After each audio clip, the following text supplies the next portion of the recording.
Hola, bienvenidos a todos y gracias por esperarme después de un larguísimo viaje, 15 días, vamos, a lo largo y ancho de Rusia y China. Tampoco es cierto, pero queda mejor.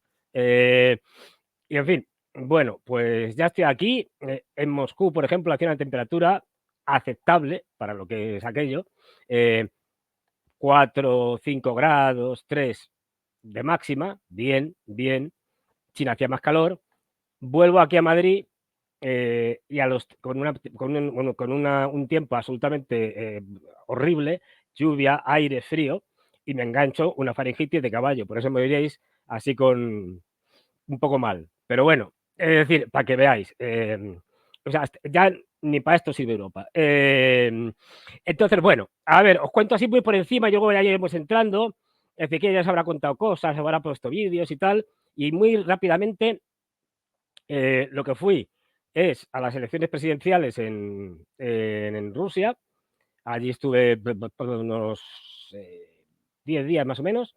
mm, y pude además tener la suerte de visitar Donetsk. Es decir, que allí cuando vas a las elecciones, del tipo que sean, pues a los observadores, expertos y tal, los distribuyen por diferentes regiones. Y a mí, bueno, como ya me conocen y tal, yo digo, venga, Donetsk. Me dice, venga, vale, va, porque eres tú, que si no, no. Entonces, además tuve la ventaja de poder comparar Donetsk en dos momentos diferentes, me explico. Yo estuve en los referéndums de hace 2 años, con lo cual conocí el Donetsk de los referéndums, es en el que todavía Didica estaba ahí machacando a Donetsk y teníamos el frente, me acuerdo, que lo decían los rusos que venían con nosotros, a 7 kilómetros de Donetsk capital. Y se oían los cañonazos, la artillería la oía de fondo. Y con el Donetsk que he visto ahora, que es completamente distinto o muy distinto. Siguen teniendo ataques, pero como hemos hablado otras veces, ya la artillería convencional ya no llega, ya son, bueno, otro tipo de cosas, como drones, misiles, etcétera, etcétera. Y, y luego me fui, ya que estaba por allí, dije, pues estoy a medio camino, me voy a China. Y me fui a China, a Chengdu, a dar ahí, bueno, unas charlas y demás. Y bueno, todo un espectáculo. Y una vez me confirma cada vez más la potencia enorme de China. Y os voy a contar aquí una cosa, primicia absoluta, lo que me cuentan allí mis amigos chinos y los analistas chinos. Lo digo porque como aquí nos están contando siempre un montón de tonterías, pues lo que me cuentan es, bueno, cuando me preguntas problemas económicos, ¿no? Que pueda tener China y tal ante, bueno, la situación en la que está y la crisis mundial y tal.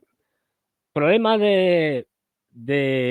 ejemplo, de que la cadena de suministros se ralentice, se estropee y tal. No. Dice, eso para nosotros es un problema salvable. Ah, bueno, vale. Problemas de, por ejemplo, la famosa burbuja inmobiliaria china, que es una burbuja que, como decía Adrián Díaz Marro, es una burbuja que lleva estando a punto de estallar desde hace 15 años. No, claro, si decimos todos los años que va a estallar la burbuja china, algún día estallará. Quiero decir que así se acierta siempre, ¿no? Ellos me decían que no. Y de hecho, en Chengdu yo vi que se seguía construyendo edificios de apartamentos de estos de 20 y tantos pisos a buena marcha. Luego, error, ver por ahí una posible crisis de China. Ellos, por lo que realmente están preocupados, y es conocido, quiero decir, pero lo que realmente cuando hablas con ellos te dicen, este es nuestro gran problema económico, es el ahorro de los chinos. Es decir, que no consumen. Es que el mercado interno no consume.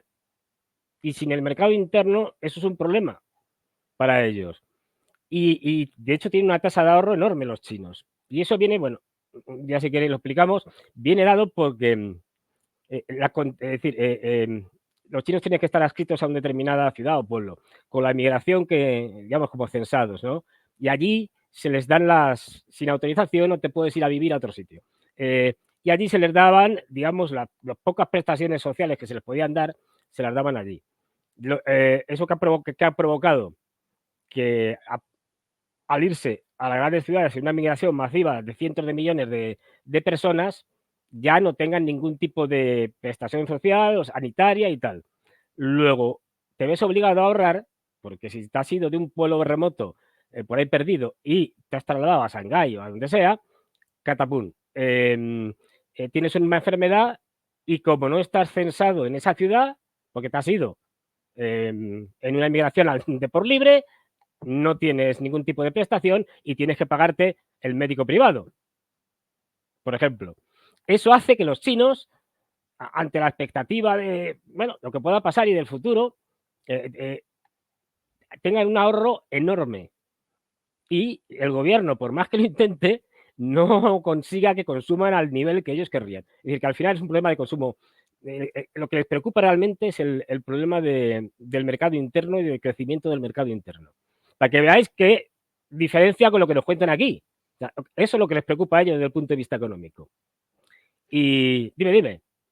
No, bueno, quería primero un saludo de bienvenida, Fernando, bienvenido de vuelta a tu programa. Yo te acompaño hoy por última vez, a partir de la semana próxima vos vas Sí. a capitanear completamente tu programa con la dirección técnica, naturalmente, de Lautaro Chazarreta. Durante tu ausencia presentamos tus videos y la gente aparecía enloquecida con todo lo visto, por sobre todas las cosas, en Mariupol, en esas recorridas, en una camionetita, como en una furgoneta, por las zonas destruidas. Tremendo, y tremenda también la reconstrucción de esa zona. Las imágenes de los colegios electorales, espectacular. Incluso acá alguien recuerda tu aspecto también. Sí, a mí no me acuerdo, pero alguna amiga mía me rebautizó y además que tiene razón. A ver, confesión, esto del chaleco y tal con el casco no era obligatorio, lo tenían ahí, y quien quería se lo ponía, básicamente para hacer un poco el paripé, es decir, para decir, bueno, lo pongo y tal, y esto como que impresiona más. No lo hagáis, además iba yo diciendo, bueno, esto me lo pongo y por lo menos aguanto 2 horas con el chaleco antibalas. Vamos, a las 2 horas ya dije, nada, fuera esto, que esto pesa una barbaridad. Pesa una barbaridad. Yo no sé cómo los soldados pueden aguantar eso todo el día, porque es de verdad algo terrible. Pero bueno, una amiga me bautizó, claro, con ese aspecto, como soy bajito y tal, esto que es verde y tal, dice, pareces una tortuga ninja. Digo, joder, Sí, por pues acá efectivamente, alguien en la audiencia con el mismo comentario, Fernando. una tortuga, eso, una tortuga ninja. Digo, pues sí, es verdad. Es decir, y, y bueno, lo que pudimos ahí ver es lo de siempre, es decir, cómo los medios de comunicación occidentales nos están tomando el pelo constantemente y cómo además hablan sin tener ni la más mínima idea de lo que está pasando en uno de los lados del conflicto. Es decir, al estar, pues eso, en Mariupol, que efectivamente, como bien señalas, hay una reconstrucción de una buena parte de lo que es la ciudad y ya están en casas hechas, las que había básicamente que se podían reconstruir, se han reconstruido, las que estaban tan mal que no se podía hacer nada, se han tirado y se han hecho otras nuevas a buen ritmo y además pudimos ir a la zona de Azostal, no puedes entrar a Azostal porque todavía quedan minas y bombas y estas, pero por fuera y ver toda la zona circundante, pues puedes ver las casas bajas destrozadas y una fábrica que es enorme, pero realmente enorme, aunque esté en ruinas, es decir, bueno, es tremendo. Y que nos da cuenta de, bueno, me contaban, de hecho, allí dice, las famosas galerías de túneles, si os acordáis, donde se refugiaron los Azov y demás, está el número de kilómetros de galerías que todavía habían encontrado a algún ucraniano que estaba allí escondido a finales de diciembre del año pasado. O sea, daros una idea del tamaño. O sea, los soviéticos, que se preparaban para una guerra, incluso una guerra nuclear, hacían las cosas para que aguantaran todo. Y con todo tipo pues eso, de galerías, subterráneos, etcétera. Sí, Y bueno, como esa película cuyo nombre no recuerdo, de ese grupo de personas escondida en una cueva durante la Segunda Guerra Mundial y de repente abandonan esa cueva como en los años 80, 90, ¿no? Y el único de salida generaba toda una escenificación como si afuera todavía pareciese la guerra y ellos ahí escondidos durante 40 o 50 años. No recuerdo si era una película de Kusturica o de quién, peliculón, pero bueno, no recuerdo ahora, del este europeo. Perdón, Fernando. No, nada. Y eso. Y bueno, pues como me enrollo mucho, ya sabéis, voy a entrar allá al trapo y vamos a aprovechar. Hay unos cuantos vídeos y fotos y vamos para ello. Es decir, con el primero de todos y ya vamos sobre la marcha aplicando. Comencemos entonces con esto, nada más Bueno, y nada esto, menos. es que esto yo quería ponerlo para que veáis, sobre todo la gente de Latinoamérica, porque yo no sé si estas cosas llegan, el grado de estupidez, de absurdo, de ridículos. Yo ahora he establecido una nueva categoría, o sea, los estados o los países los puedes definir o clasificar de muchas maneras, ¿no? Bueno, pues hay países pobres, países ricos, hay países con gran potencia militar, otras con poca. Y luego una vez que yo estoy trabajando es entre países serios y países ridículos. En esta categoría entra, por supuesto, España y todos los europeos en general, ¿no? Pero que son ridículos. Es decir, porque ya. Bueno, vamos a ver el vídeo y luego lo comentamos, porque no tiene nombre. En el puente, en el momento del colapso, dicen las autoridades de Baltimore que no tienen constancia ahora mismo de que sea así. Yago Rodríguez, nos llama mucho la atención porque nos comentabas que los rusos son bastante dados a manipular esas señales GPS que precisamente terminan con accidentes de este tipo. Ahora mismo no se puede hablar de ningún tipo, no podemos hablar de ninguna especulación ni podemos achacar esto absolutamente a nadie, pero sí que me comentabas que los rusos son bastante aficionados, ¿no?, a manipular esas señales GPS y que al final pueden acabar con catástrofes bastante importantes. Efectivamente, obviamente en este caso no parece que tenga nada que ver, pero sí es interesante que la gente sepa que, por ejemplo, debido a las capacidades de guerra electrónica que posee Rusia en el mar Báltico, inclusive hasta en el mar del Norte, pues se han llegado a observar cómo se manipulan las señales GPS. Incluso existiría la capacidad de provocar que, digamos, en los sistemas de navegación de los buques, en el sensor, haya una diferencia con respecto a la realidad. De tal manera que quien maneja la nave, hasta que no esté ya muy cerca, no se dé cuenta de que hay una medición errónea, de tal manera que puedas tener un accidente. Son capacidades de guerra electrónica que, por ejemplo, en este caso ha desarrollado Rusia, posiblemente Estados Unidos también, llegado el caso, puede utilizarlas, y que se pueden utilizar para hacer, digamos, sabotajes, ¿no?, sobre este tipo de embarcaciones y dañar así la seguridad marítima. Bueno, pues vamos a volver a Baltimore en cuanto tengamos más datos sobre este terrible accidente. Pues, de momento, confirmamos que las autoridades hablan de 2 personas que han sido rescatadas. aquí ya más o menos, es decir, fíjate. Bueno, o eso, o el GPS adulterado, o Tú el fíjate. capitán adulterado. Bueno, este es el tipo de analistas típico de Occidente, ¿eh?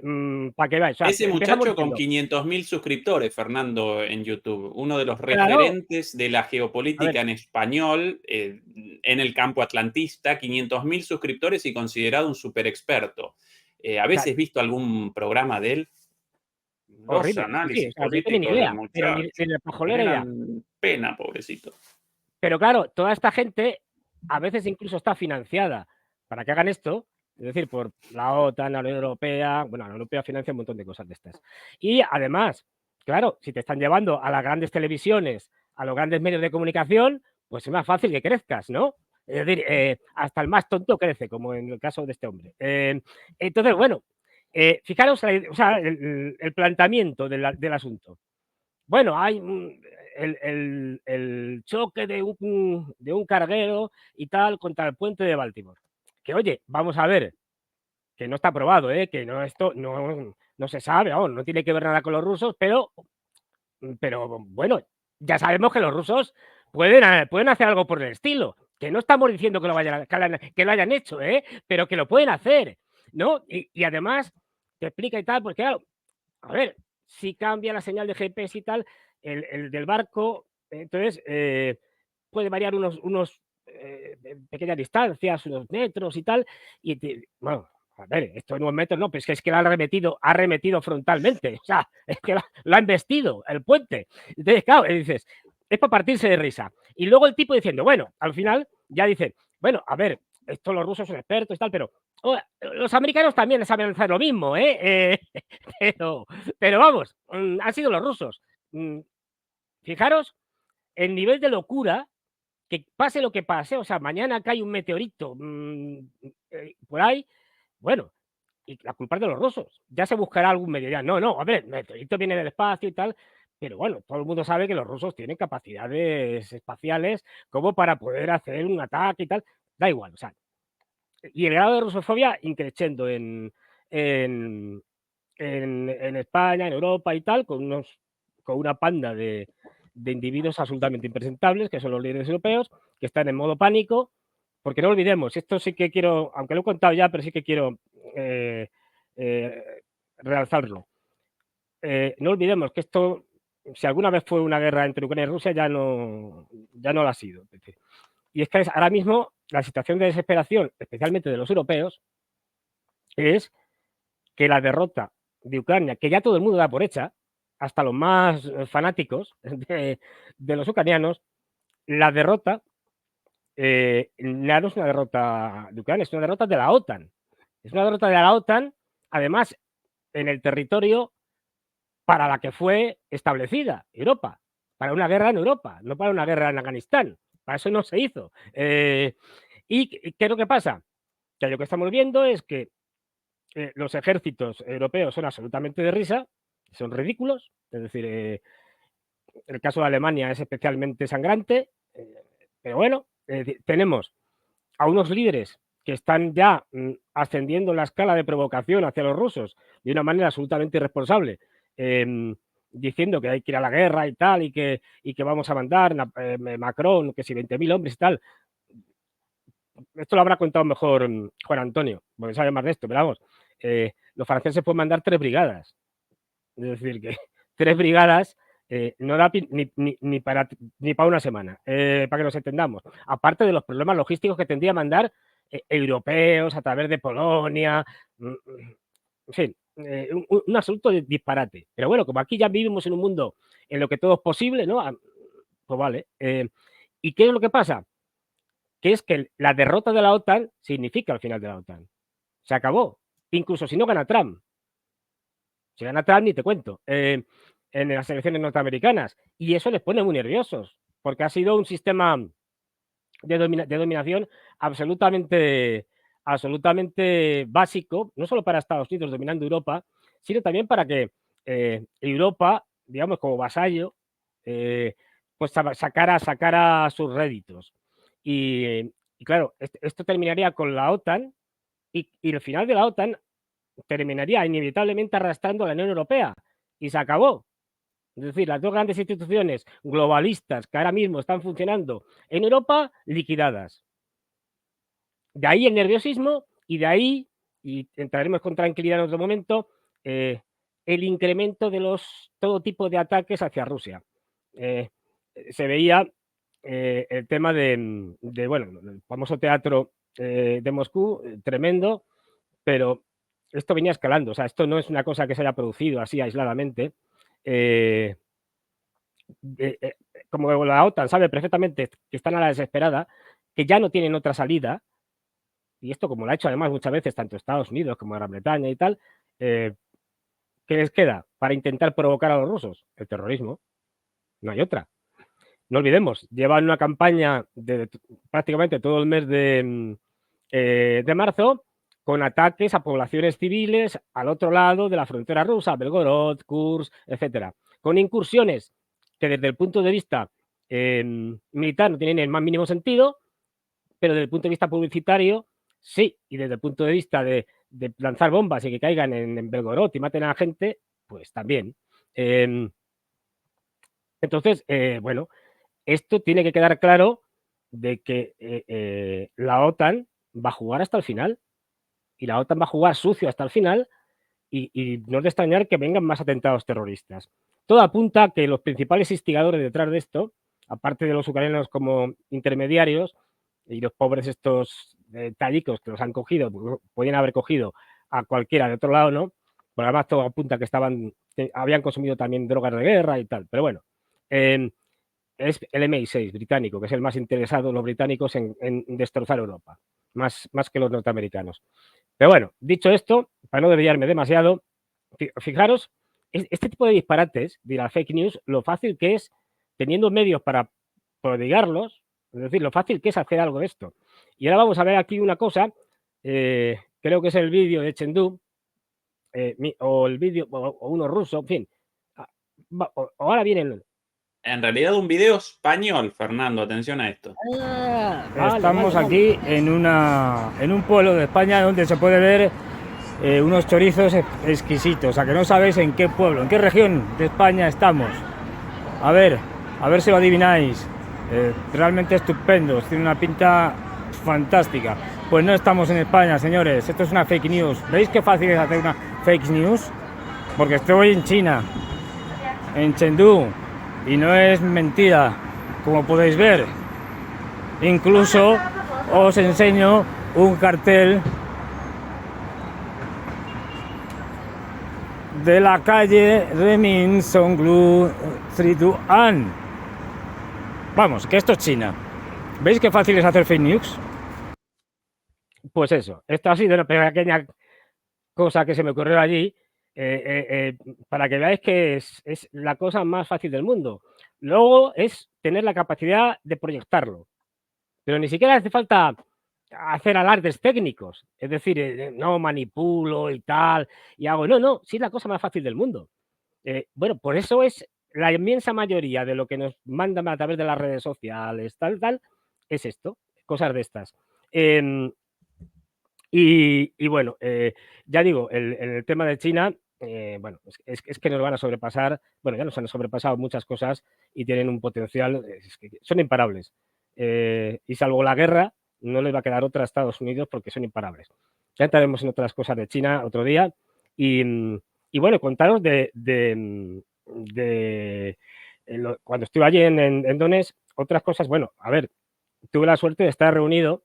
Nos recibió el presidente de la República Popular de Donetsk, Denis Pushilin, y nos estuvo contando muchas cosas. Ahí se ve, ese es Denis Pushilin, aquí estoy yo. No es que sea muy alto, es que yo soy muy bajo, pero bueno, pero vamos, ahí estuvimos hablando y bueno, una de las cosas que nos dijo con cierta, digamos, diplomacia, pero decía bien claro, dice, esto se acabó el mundo unipolar. Es decir, pero no que esté hablando en abstracto, es que vamos a acabar con el mundo unipolar. Es decir, una manera diplomática de decir, vamos a acabar con Estados Unidos. Esto no tiene vuelta atrás. Para que la gente se dé cuenta de la seriedad de la situación. Solamente que por el momento el presidente Putin no ha caído en la trampa que le querían hacer los servicios secretos occidentales y los ucranianos de la provocación. Es decir, la idea de los atentados terroristas es terrible masacre, el pueblo ruso, lógicamente, pues consternado, con ira, presiona al gobierno ruso para que haga una respuesta durísima. Eso sirve a los occidentales para decir, ¿veis qué burros son los rusos? ¿Veis que ya van a atacar? ¿Veis qué tal? Es decir, y escalar de esa manera. Hasta ahora la gestión que está haciendo Putin es impecable, no ha caído en eso y sí que está haciendo cosas, lo que pasa es que no se comentan. Se está atacando nuevamente centrales energéticas hidroeléctricas, con lo cual están teniendo que poner en uso las que tenían más antiguas geotérmicas y tal. Y también se está atacando, ojo, y esto hablaremos con tiempo y con tranquilidad, se están atacando los depósitos y conducciones de gas. Ojo, que eso es un regalo que nos pueden hacer los rusos para los europeos este invierno, porque si ya no le viene gas de Rusia, lo vamos a pasar muy mal. Hasta ahora hemos ido tirando porque le sigamos comprando gas a los rusos. Es decir, haciéndonos los tontos, pero a través de intermediarios sigamos comprando gas y gas, y a veces ni siquiera eso. España tiene como segundo proveedor de gas natural licuado a Rusia, Así, directamente. ¿Para qué vamos a andar con tonterías? Bueno, pues si los rusos nos cortan el grifo, destruyendo las capacidades de Ucrania, aparte de dañar a Ucrania, dañar a Europa, que no olvidemos que en última instancia es lo que respalda Europa y Estados Unidos a Ucrania. Si no, Ucrania caería en 2 minutos. Con lo cual, ahí la seriedad. Y bueno, no sé si sabrán, bueno, ahora os cuento más cosas de Donetsk. Me parece que ahora viene la chica de Donetsk, me parece, ¿vale? Bueno, pues presentamos.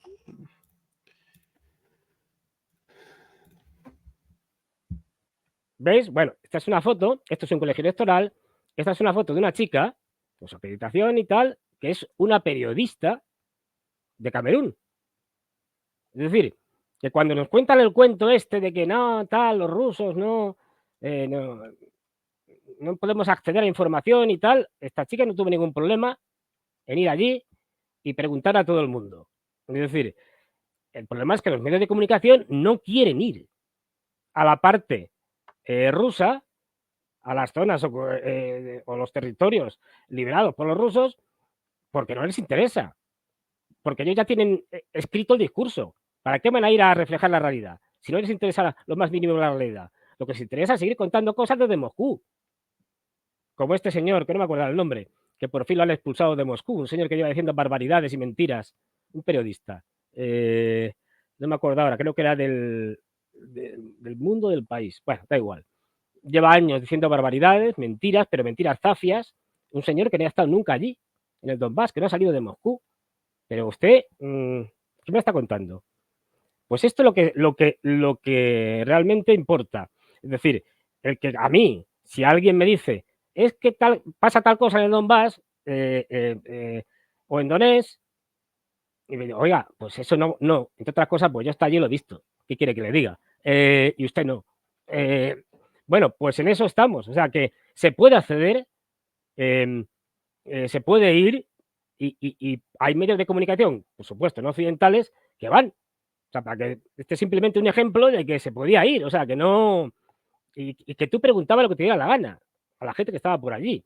Especialmente felices en el caso de Donetsk, porque para ellos ha sido una liberación.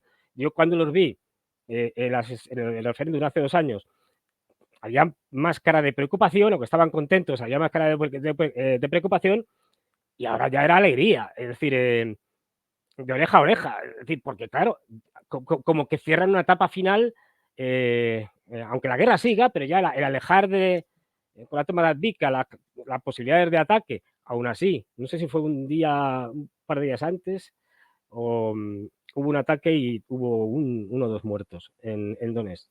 Sí, efectivamente. Sí. Es decir, que te puede tocar. Pero bueno, ya para ellos es una liberación.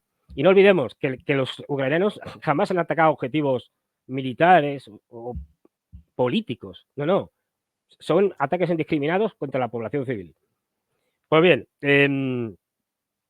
los rusos ya llevan haciendo cosas. O sea, los rusos no son estridentes como los políticos occidentales, pero sí que están empezando a cargar o a utilizar nuevo armamento.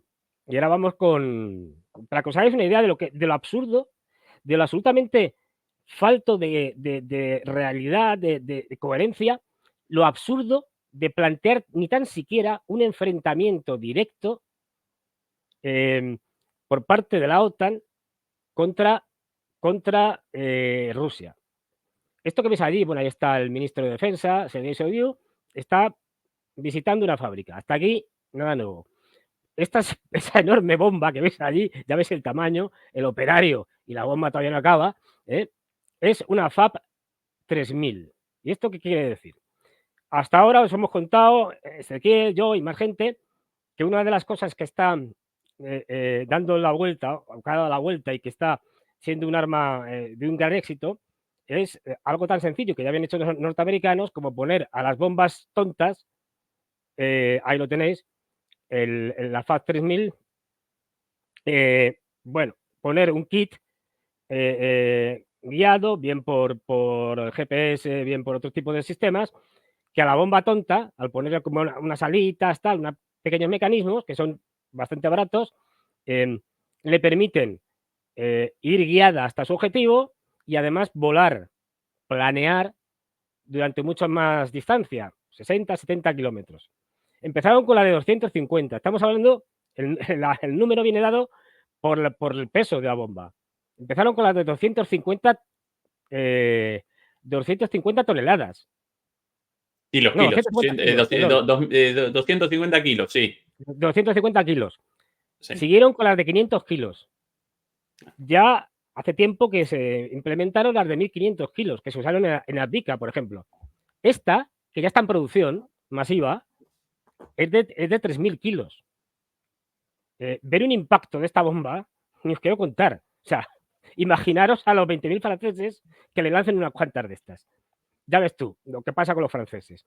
Pero es que en su arsenal de bombas, solo estamos hablando de bombas, esta no es la mayor ni de lejos. La mayor es la FAB 9000. 9000 kilos. ¿Estamos locos los europeos o qué? Es decir, ¿alguien de verdad cree que se le puede ganar a Rusia? Esto es delirante, quiero decir. Pero ojo, no olvidemos, estamos ante una panda que parece un patio de colegio de críos, que son los dirigentes europeos, y que son capaces de liarla porque no saben lo que hacen. Es decir, pues son una panda de analfabetos incompetentes. Y bueno, este es el peligro que tiene Europa. Es decir, en los canales de Telegram, Fernando, deliberaban sobre los posibles objetivos, porque el poder explosivo de estas bombas en el frente de batalla connota un riesgo para los propios rusos. Si los rusos muy cerca, por el poder explosivo, puede incluso generar bajas en los rusos. Es el poder explosivo. Entonces, deliberaban sobre, bueno, qué objetivos atacables con esto, porque otros cerca del frente no podemos por nuestros propios soldados. Es el grado de el potencial destructivo de estas bombas. Y fíjate que solo estamos hablando de bombas, no estamos hablando de otro tipo de armamento. Pero es que esta la usaron, deben tener muy pocas, porque esto realmente... Pero tienen una aún más potente, que es la que llaman el padre de todas las bombas, la FOAP. Es decir, el padre de todas las bombas es una bomba termobárica monstruosamente grande, que tiene, me parece que una capacidad explosiva de 44 toneladas de trinitrotolueno. Es decir, es casi como una bomba nuclear pequeña, pero convencional. Bueno, termobárica.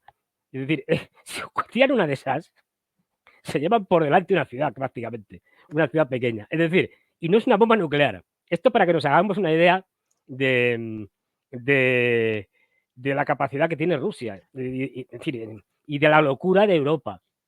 El otro día, Fernando, alguien en el chat respondía, pero una bomba no representa un avance técnico. Cualquier país de tecnología, con acceso a cierta tecnología puede generar una bomba muy grande. Sí, eso es cierto. Pero el logro de los rusos no responde a la producción de una bomba, sino a la producción de 1 millón de bombas. Claro. Eso pueden los rusos y no puede nadie más. El complejo militar ruso puede generar la masificación de estas bombas ayornadas. Un país con más o menos Estados Unidos, Alemania, China, todos ellos pueden generar este ayornamiento con suplemento con aletas y GPS, pero ninguno de ellos, excepto Rusia y quizás China, puede determinar la producción de miles de estas bombas. Y eso determina la diferencia en una guerra de desgaste. Efectivamente, como bien ha señalado, al final es la superioridad, no tanto, también en la calidad del material, pero sobre todo en la cantidad.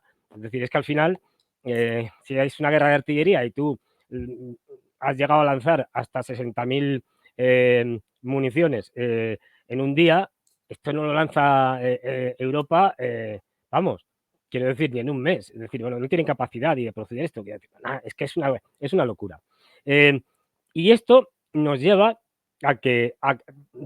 para que veáis lo loco que están los europeos y lo desesperados que está esta gente, estos psicópatas globalistas que están dispuestos a llevarnos al desastre más absoluto. Y encima con sus peleas internas, ya sabéis, las tiranteces, por decirlo suavemente, entre franceses y alemanes, el señor Macron diciendo, uy, ahora le hago el sorpaso a los a los alemanes y me coloco yo como en la cabeza de la Unión Europea o de lo que quede, ¿no? Ahora que el canciller Scholz y tal, el canciller Scholz se venga y dice, no, pues los británicos y los franceses están allí apelando, que no me cuenten historias y tal. Bueno, quiero decir, encima como un patio de colegio, ya digo, discutiendo entre ellos. O sea, esta gente nos lleva al absoluto desastre. Yo lo tengo clarísimo, ¿eh? Estamos, ya lo he dicho muchas veces, en una guerra mundial digamos, distinta a la Segunda Guerra Mundial, pero no nos engañemos, con muchos frentes. Seguro que lo habéis contado, pues Senegal está a punto de pasarse de bando, porque el candidato, digamos, de la oposición ganó, creo que era la primera vuelta de las elecciones. Si no recuerdo Corrígeme. mal, sí. Y no recuerdo mal, este sí. candidato defiende el acercamiento a Rusia y mandar a los occidentales a freír espárragos. Una renegociación de todos los acuerdos con Francia directamente. Directamente otra gran éxito de Macron, que no para en tener éxitos. Es decir, ya, fíjate, ya hasta los polacos le han ofrecido, dice, oye, que lo del mundial y tal, no sé qué, que a ver, que si tienes problemas y tal, te mandamos unos cuantos soldados polacos, porque veo que allí no sois capaces ni de eso. O sea, esta es la realidad de una Europa destrozada, es decir, y que la van a destrozar aún más. Bueno, pues,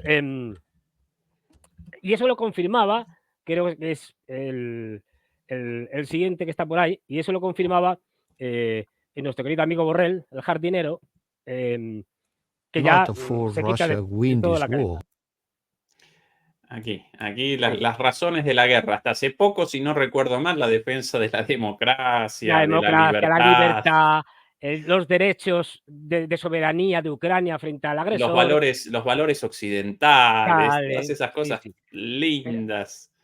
Pero cuando hay miedo ya... We cannot afford Russia win this war. Otherwise, the US and European interests will be very damaged. It's not a matter of generosity alone. It's not a matter of supporting Ukraine because we love Ukrainian people. It is in our own interest. It is also in the interest of the US as a global player. No sé, es que es difícil. El representante de los Estados Unidos ahora. Este es el interés de los Estados Unidos. Y vos de Europa, amigo. Pero vamos, a ver, clarísimo, miren ustedes. Los ucranianos nos importan un pimiento. Es lo que nos ha venido a decir el señor Borrell. Hasta el último ucraniano y lo que haga falta. Sí, que no es por ellos, que es por nosotros. Que nuestros intereses, como los globalistas, como gente corrupta que además se forra y demás, es decir, es parar a los rusos como sea.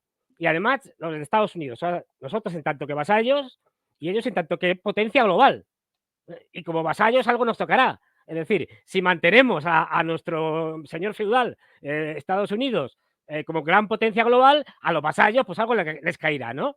Pero lo dice así, o sea, con toda tranquilidad, no nos importa un pimiento los ucranianos, esto no es generosidad, esto es puro interés egoísta por parte de los estados, no, vamos, esto era sabido, pero ya el descaro, y este es el descaro fruto de dos factores, creo yo, del miedo, del pánico en el que están sumidos ante la derrota de Ucrania los europeos y digamos, el problema de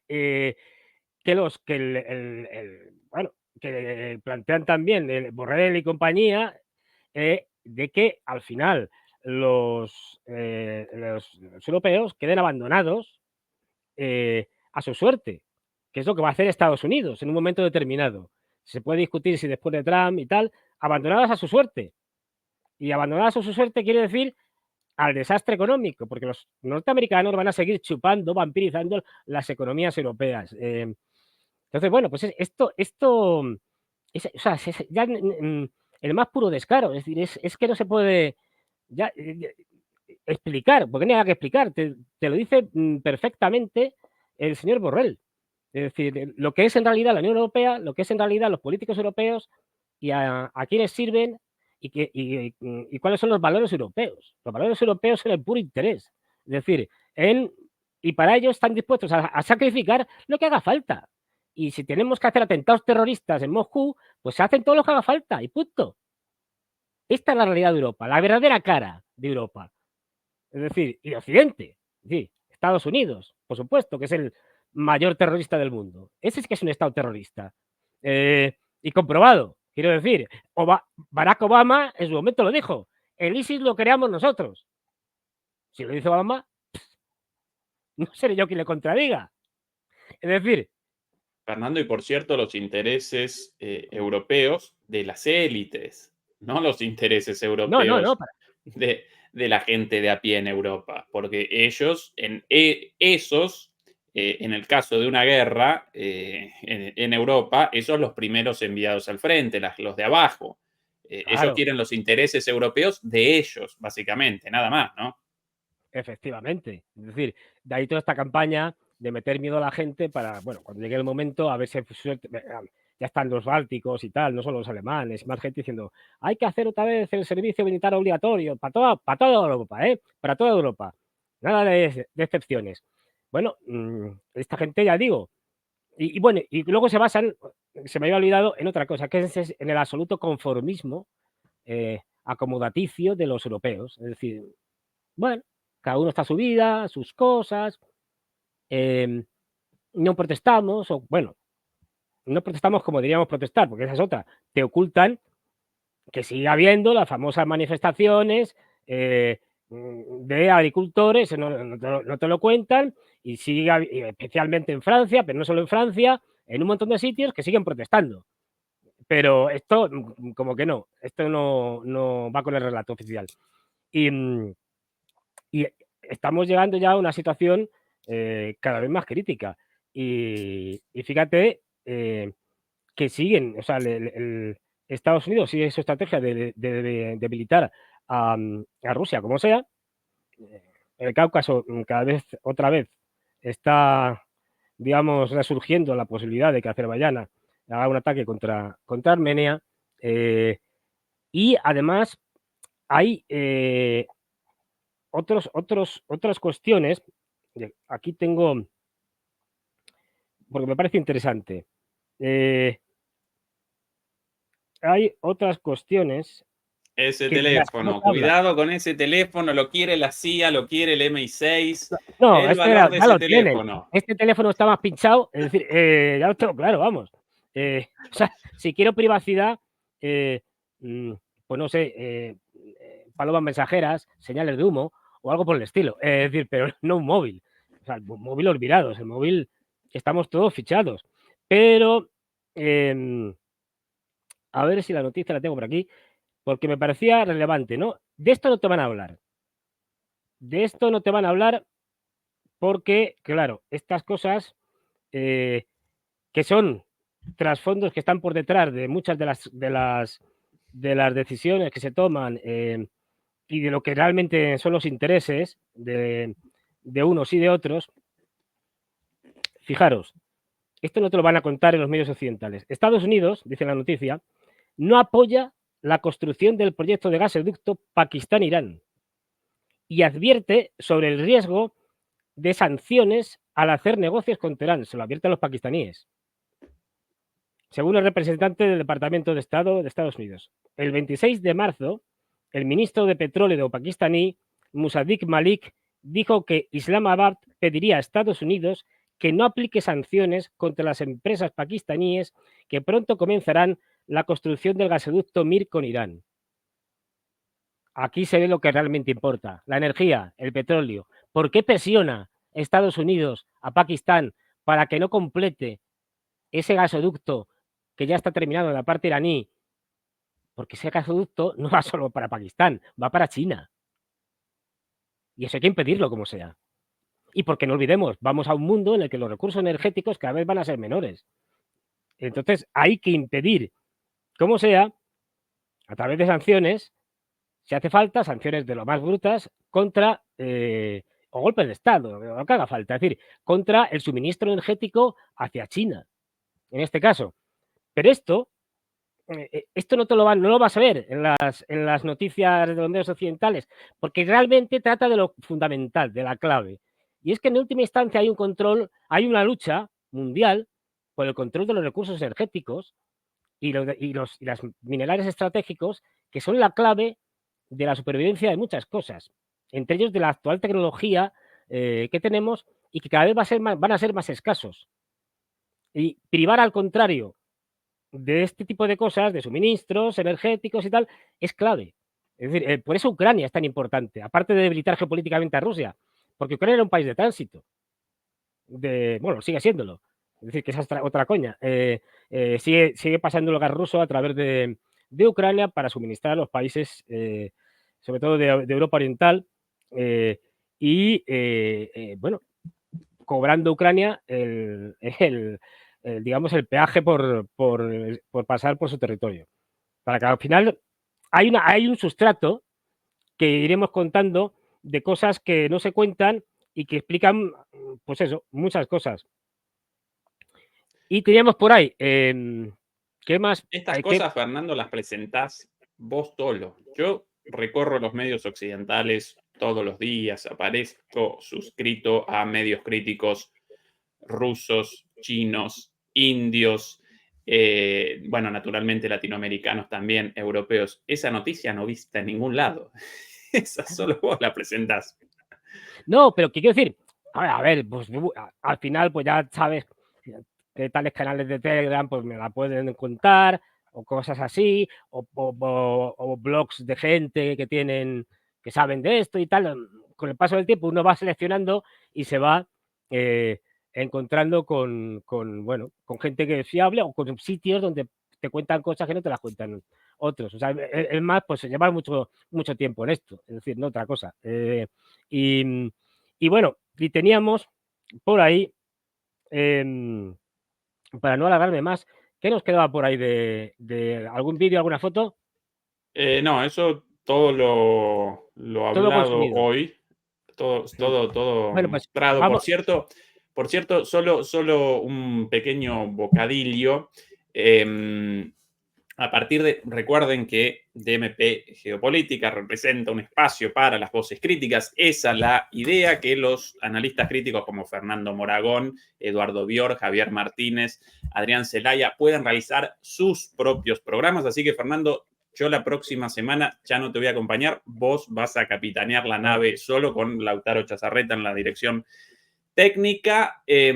Aún así, Fernando nos va a acompañar en DMP Geopolítica todos los domingos en las charlas. Y por cierto, en una hora en DMP Geopolítica, en Demoliendo Mitos de la Política, los domingos. Y ahora en una horita, nosotros en el otro canal con Juan Antonio Aguilar. Y por cierto, respecto a DMP Geopolítica, a partir del 8, no el próximo lunes, sino del otro, un nuevo analista los días lunes, Fernando. Así que nosotros con analistas críticos de lunes a viernes, todos los días a las 9 de la noche. A ver, el siguiente paso ya es la parrilla completa, desde por la mañana hasta por la noche, uno detrás de otro. A las 5 habla fulano, a las 7 habla no sé quién, a las 8 tal.